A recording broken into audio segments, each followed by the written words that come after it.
ও no! আপা আমরা তো বিভিন্ন সময় বিভিন্ন রূপ নিয়ে ফিরে আসতেছি, কিন্তু কোনো কাজ হচ্ছে না রে আপা। এখন কি করা যায় বললেন তো? হ্যালো নির্মল, তুই কোথায়? ও নো! আপা আপনি যে গণহত্যা চালিয়ে চলে গেলেন আমাদেরকে রেখে, এভাবে আপনি চলে যেতে পারলেন আপা? যাই হোক, চলে গেছেন ভালো কথা। আমরা বিভিন্ন সময় বিভিন্ন রূপ নিয়ে এসেও কোনো কাজ হচ্ছে না।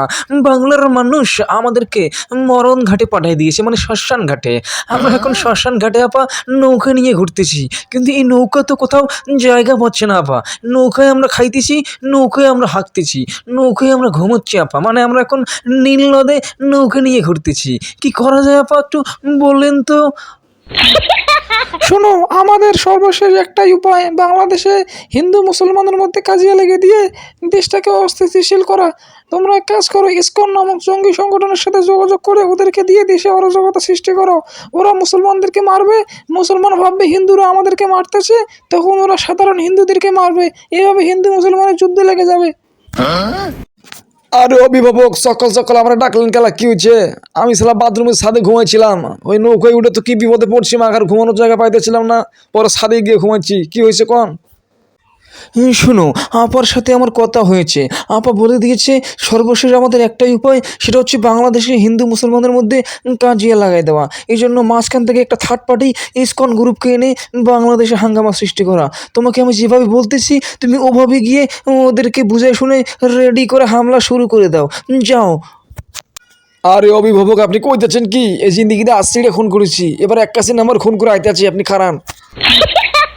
ওই সম্মানিত ভাইরা, আমার কথা শুনো, আমি কি কইতাছি। ওই তোমাকে লাগে একটা অফার আছে, বুঝতে পারছো? তোমরা যদি বাংলাদেশের মধ্যে হিন্দু মুসলমানের মধ্যে কাজিয়া লাগাই দিতে পারো, তাহলে চট্টগ্রাম তোমাদেরকে আমরা লিখে দেবো, বুঝতে পারছো? চট্টগ্রাম তোমাদের দখলে দিয়ে দেবো। কিন্তু কথা হইতেছে, আমরা এখন করবো কি, বুঝতে পারছো? হিন্দু মুসলমানের মধ্যে কাজিয়া লাগাই দেবো, মানে আমরা গিয়া প্রথমে মুসলমান করে মসজিদ ভাঙবো, এরপর ওখানে যদি কেউ বাধা দিবার আছে ওগুলো 2-4-5টা লাশ ফালাই দেবো, এরপর হিন্দু মুসলমানের লাগে যাবো কাজিয়া, এরপর মাঝখান থেকে আমরা বসে বসে আনন্দ লমো, বুঝতে পারছো? কি মনু, তুমি এই কথা আগে বলবা না? চট্টগ্রাম যদি তোমরা মগরে দিয়ে দাও তাহলে তো কোনো সমস্যা নেই, আমরা তো আন্দোলন করতে রেডি আছি, বুঝছো? টাকা পয়সা তো মগরে দিয়েছো, আমরা খাইছি। শোনো, চট্টগ্রাম পাইলে এখন তুমি পুরো একটা গাঞ্জা মাঞ্জাইতে ভরি আলাম। আমার তো গাঞ্জার বিজনেস আছে, গাঞ্জার ব্যবসাটা একটু চাঙ্গা করতে হইবে, চট্টগ্রামে গাঞ্জা চাষ করি। হ্যাঁ ঠিক আছে ঠিক আছে, চলো বেশি কথা না কই, এখন চলো কামে নেমে পড়ি। আরে এরা খারা, এরা আমাদের মসজিদ ভাঙতেছে কেন? কি অবস্থা, কি হয়ে গেল এদের? এ ভাই দাঁড়ান দাঁড়ান, মসজিদ কেন ভাঙতেছেন? দাঁড়ান।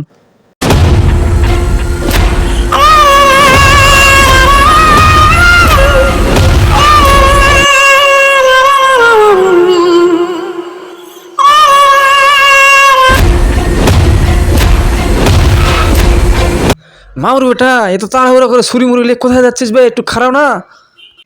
এরে পুলিশ আর না, আর সামন থেকে সরিয়ে খেলেন, বুঝছেন? হেতি আর ভাইকে মারছে, কন হিন্দুরা হিন্দুরা আর ভাইকে মারি ফেলাইছে, আমরা হেতিরে মারি ফেলাইম, দেশের অনেকত্র সৃষ্টি করবো, দেশে কোনো হিন্দু রাখুম না। আপনি সরিয়ে খারান, হেতিরে শেষ করে ফেলামো। আমার ভাইরে মারছে, আমরা প্রতিশোধ নেবো, প্রতিশোধ। মামুর বেটা, এখানে আমাদের বুঝার ভুল আছে বে। আমি তোকে কি বলছি শোন, ইসকন হচ্ছে একটা জঙ্গি সকন, বুঝতে পারছিস? এরা হচ্ছে উগ্রবাদী জঙ্গি, এদেরকে দমন করার জন্য সরকার আছে, আমরা পুলিশ আছে। একজন মুসলিম ভাইকে যে মাইরি ফেলেছে, এটার জন্য আমরা আইনত ব্যবস্থা নেব।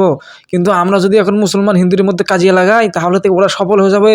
একজন থার্ড পার্টি সরিয়ে স্যারেরা আবার মাথা ছাড়া দিয়ে ওরা চেষ্টা করছে, বুঝতে পারছো? সে চাচ্ছে যে দেশে কিছু ইসকন দিয়া অরাজকতা সৃষ্টি করে আমাদের মধ্যে কাজিয়ে লাগাই দিতে। তা আমরা যদি কাজিয়ে লাগাই ফেলি, প্রতিশোধ নিয়েই ফেলি, তাহলে তো ওরাই সফল হয়ে যাবে। ওরা তো এটাই চাচ্ছিল, বুঝতে পারছো? এই জন্য আমাদের মধ্যে কোনো সাম্প্রদায়িক ঝামেলা লাগা যাবে না। তোমরা চুপ থাকো, আমরা তো দেখতেছি আইনতভাবে ওদের ব্যবস্থা হবে, এবং আমরা হাঙ্গামা লাগাইয়া ওদের সফল সাকসেস করতে দেওয়া যাবে না মামুর বেটা।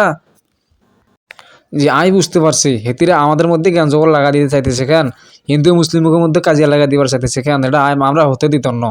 ইসকন জঙ্গি সংগঠন, এটাকে সরকার পতন করবে, এটাকে সরকার দেখবে, আর সাধারণ জনগণ মিলেমিশে থাকবে হিন্দু মুসলিম। ঠিক আছে, বুঝতে পারছি, আমি বাড়ি চলে যাইতেছি। কিন্তু একটা কথা, কেউ যদি আমার ধর্ম নিয়ে টানাটানি করে, কেউ যদি ইসলাম নিয়ে টানাটানি করে, তাহলে কিন্তু সেকেন্ড টাইম আর তাকে চান্স দেবো না। আরও যদি আমার ভাইকে মারে, তাহলে কিন্তু একদম বরাবর কল্লা নামায় ফেলবো, কথা যেন মনে থাকে।